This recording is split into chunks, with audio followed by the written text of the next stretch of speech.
দেশ ও প্রবাস থেকে যে যেখান থেকে আজকের ভিডিওটা দেখতে পাচ্ছেন সবার প্রতি রইল ভালোবাসা, সালাম, আসসালামু আলাইকুম।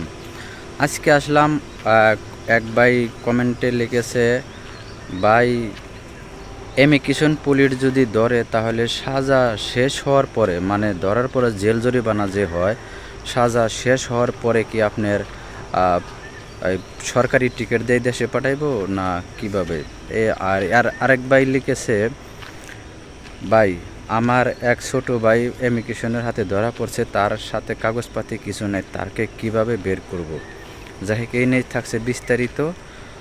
অবশ্যই অনুরোধ রইল পুরো ভিডিও দেখার জন্য, তাহলে বিস্তারিত বুঝতে পারবেন। সর্বপ্রথম কথা হইল, ভাই মালয়েশিয়ার ইমিগ্রেশন যদি আপনাকে ধরে বা আটক করেন ইমিগ্রেশনের হাতে, সেই ক্ষেত্রে যদি আপনার সর্বপ্রথম হলো আপনি অবশ্যই সাথে সাথে ছাড়াইতে পারবেন যদি কোনো প্রকারের যেখান থেকে ধরে ওই সময় সাথে সাথে যদি আপনি সেটেল করে রাখতে পারেন, তাহলে ওই জায়গায় থেকেই রাখা যায়।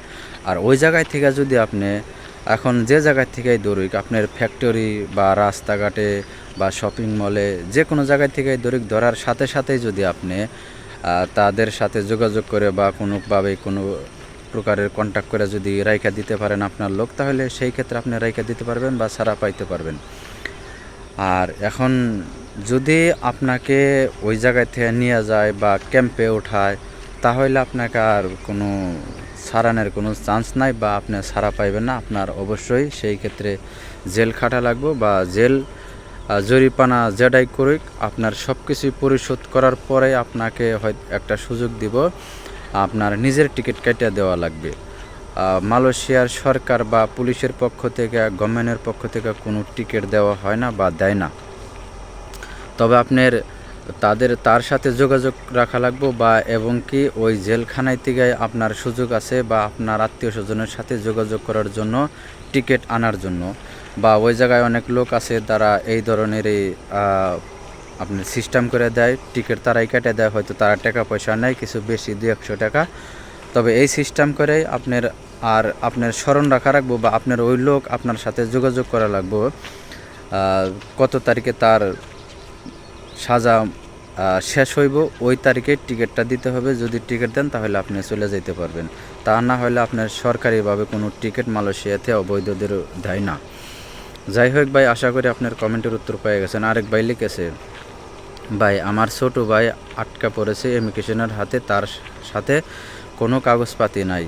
তবে ভাই অবৈধ লোকের কোনো কাগজপাতি থাকে না, এটা স্বাভাবিক। তবে আপনার ভাইয়ের অবশ্যই ফটোকপি আছে পাসপোর্টের, আর আপনি তার সাথে যোগাযোগ রাখবেন, তার সাজা কত দিন হয়েছে বা এখন কোথায় আছে সব কিছুই খবর বার্তা নিয়ে তারপরে আপনি দেখা গেছে ওই যে ক্যাম্পে আপনার বাইকে রাখছে, ওই ক্যাম্পে হয়তো কোনো লোক আছে এই সিস্টেম করে, তারা ওই ধরনের কাজই করে। লোকের কবে টিকিট কাটিয়ে দেব, কবে কি করব, তার জেল কবে সাজা শেষ হবে, এই ধরনের লোক তারা আছে অনেক ওই জায়গায়। তাদের সাথে যোগাযোগ করে বা আপনার ভাইয়ের সাথে যোগাযোগ করবেন, দেখেন আপনার ভাইয়ের সাজা কবে শেষ হইব, ওই তারিখে আপনি টিকিট কাইটা দেন। বা ওই জায়গায় যারা লোক থাকে, যারা এই ধরনের কাজ করে টিকিট কাইটা দেয় বা লোকের কোনো সহযোগিতা করে, তাদের সাথে যোগাযোগ করে যেভাবে হোক আপনি সেটেল করে আপনার টাকাই নিক তারা, আর যাই কিছু নিক, তারা আপনার বাইকে অবশ্যই দেশে পাঠানোর ব্যবস্থা করবো। আর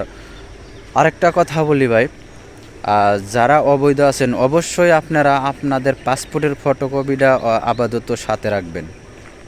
কারণ কিসের জন্য এই জিনিসটা সবসময়ই, পাসপোর্টের ফটোকপি আপনার ভিসা না থাকলেও পাসপোর্ট বা পাসপোর্টের ফটোকপি অবৈধ লোক যারা আছেন অবশ্যই এগুলা সাথে রাখবেন। কারণ এটা আমাদের বাংলাদেশের একটা ডকুমেন্টস, আমি যে বাঙালি এটা আমার পরিচয়, আমার গভর্নমেন্ট দিছে এটা বাংলাদেশ থেকে আমার পাসপোর্ট, ঠিক আছে? অবশ্যই অনুরোধ রইল। তবে যাদের জেল জরিমানা হয়ে গেছে, জেল জরিমানা শেষ হইলে পারে আপনার নিজ টিকিটেই দেশে যাইতে হবে এবং কি আপনার আত্মীয় স্বজনকে টিকিট কেটে দিতে হবে। আমি আবারও কথাটা বললাম। তবে যাই হোক ভাই, আশা করি আপনারা কমেন্টের উত্তর পেয়ে গেছেন এবং কি অনুরোধ রইল অবৈধ ভাইয়েরা অবশ্যই সতর্কভাবে থাকবেন। মালয়েশিয়া খুবই অপরাধী চলছে এখন। আর আপনারা যে যেখানে আছেন বেশি প্রয়োজন ছাড়া আপনারা কেউ কোথাও বাইরে যাবেন না। যাই হোক ভাই, অনুরোধ রইল সবাইকেই, আর সবার প্রতি রইল দোয়া। সবাইকে আল্লাহ পাক হেফাজতে রাখুক। সবাই নামাজ কালাম পড়ে দোয়া করবেন। মালয়েশিয়ার সরকার জানি অতি তাড়াতাড়ি অবৈধদের বৈধ হওয়ার সুযোগ দেয় বা আল্লাহ পাক তার একটু রহম করে বা দয়া করে। যাই হোক, আজকের ভিডিওটা এই পর্যন্তই।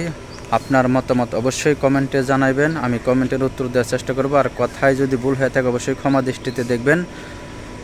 ভিডিওটা দেখার পর যদি ভালো লাগে আর আপনি যদি আমার চ্যানেলে নতুন হয়ে থাকুন অবশ্যই চ্যানেলটারে সাবস্ক্রাইব করে দেবেন, পাশে থাকা বেল আইকন অন করে রাখবেন। পেজ থেকে দেখলে পেজটা ফলো দিয়ে বেশি বেশি শেয়ার করে সবাইকে দেখার সুযোগ করে দেবেন। সবাই ভালো থাকবেন, সুস্থ থাকবেন। দেখা হবে অন্য কোনো নতুন ভিডিওতে। আল্লাহ হাফেজ।